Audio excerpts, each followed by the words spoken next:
Tonight, we're taking another look at the potential consequences of bringing a prison to Valemount. We had the chance to chase down a few citizens to get their reactions. We'll also bring you an interview with Valemount Mayor Bob Smith. But beyond the opinion on the street, we are also going to bring you two very different views from two very different parts of the country. We'll talk to the mayor of a village in New Brunswick who knows firsthand the benefits that a prison can bring.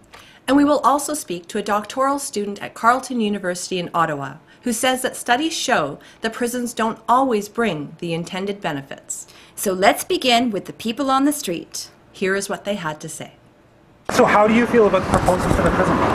I think anything is worth investigating if it's a good, clean industry. And the people are...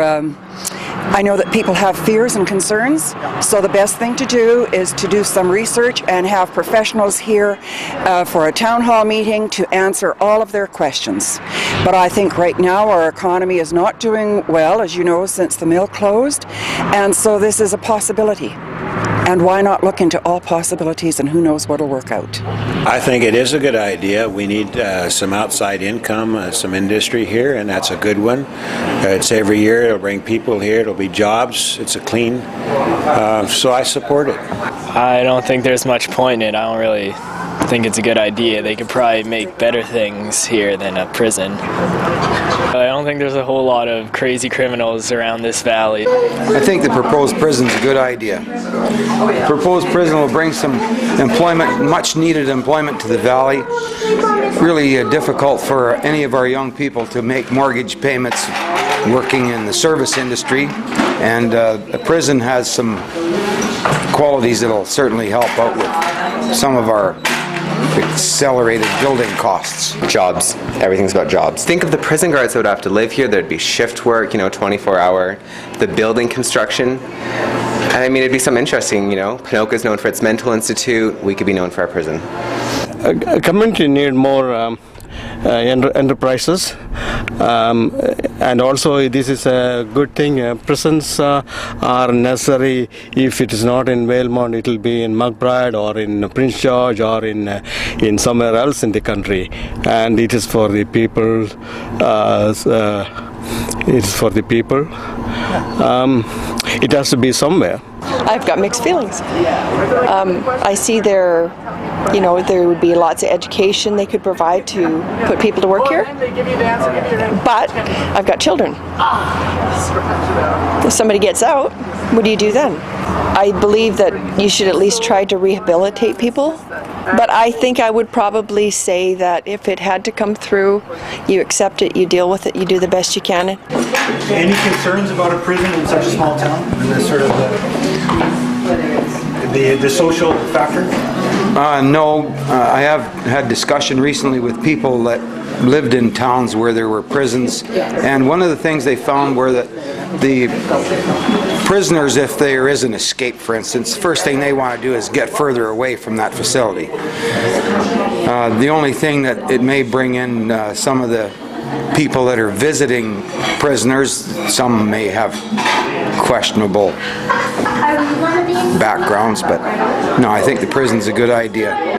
I think everyone will certainly have their opinion, and I think we're entitled to that. I guess there would be the jokes like, oh, you're from Valemount, and the implication that you're a criminal. But really, there's only 1,000 people here, so it's not a lot of people that would suffer from it. Prisons are not just for, you cannot have a cage for just like animals. It's according to the law. If any problems comes up with the prison and everything, everybody getting out of the jail, that's kind of a bad look at things. If something happens like that, there are rules and regulations, put more people to guard the place, or more electronic surveillance. In 1987, I was appointed to the advisory board for the Ministry of Attorney General for the prison system in north central British Columbia. So I visited the hut to Lake, which is 6 months less a day, and all the young people there and older people, they all worked. I also went to the prison in Prince George. We were on the advisory board there as well, and I don't see any negative impact for the city of Prince George at all.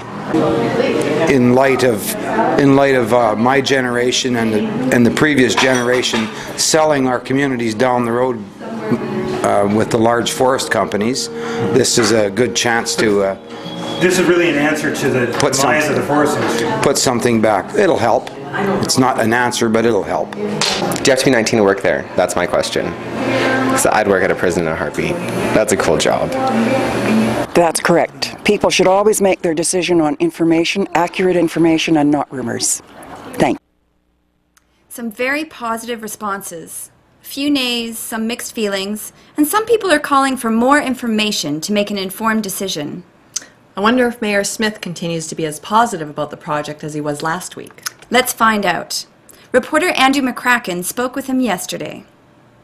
Like I'm over 200% behind it, because we do need that type of income in town. I think what we have to really do is determine with them if they're even interested in coming here. So we're starting to gather all of that information, and the village of Valemount is very excited about it. Are there any concerns that the village brings forward? Like, I mean, for me, for many, I'm hearing mixed emotions. They're interested in the opportunity. They're also concerned about the potential impact on the community. So, from their perspective, will there be further consultation, or is it just because council supports it straight away? No, there will be lots of consultation. I guess it's an NIMBY effect, not in my backyard. There's probably going to be 2 or 3 or even 4 public hearings on something like this before once that starts up. I would hope that people would come out to them and vet their concerns if they're for or against. That's where when and how we make decisions sometimes is based on the public input. If you remember the casino, when we were changing the use on that, there was a great turnout. We had to get more chairs, and I think the same would be on a prison. Besides the prison, Are there other avenues that the village is investigating further economic growth for Valemount? I had a chat with Commerce Resources the other day. That's the mine that is proposed for north of Blue River. They are only in the very early stages of doing that. I met with Pat Pym, the chair of the Northern Caucus for MLAs. I just met with him last week in Smithers and said, don't forget us down here. Saz Fay, I just left a message for Shirley Sander. She originally said that she was going to be turning the soil in June 1st, so I just want an update, find out exactly what's going on there. Is it the job of the council to find new industries for the town? I would say we should be a strong catalyst for it. Is it our responsibility? To a certain degree, I would say it is. When we did our strategic planning a couple of months ago, one of the prime targets or goals that we tried to set on the top priorities was keep families in town and create jobs. And in doing that, what we're saying is we have to be the leaders in trying to get some type of industry here. What is... So, on the whole, very positive. But it's interesting to note that Smith would like to see if Correctional Services Canada would even consider putting a prison here before spending more energy on it.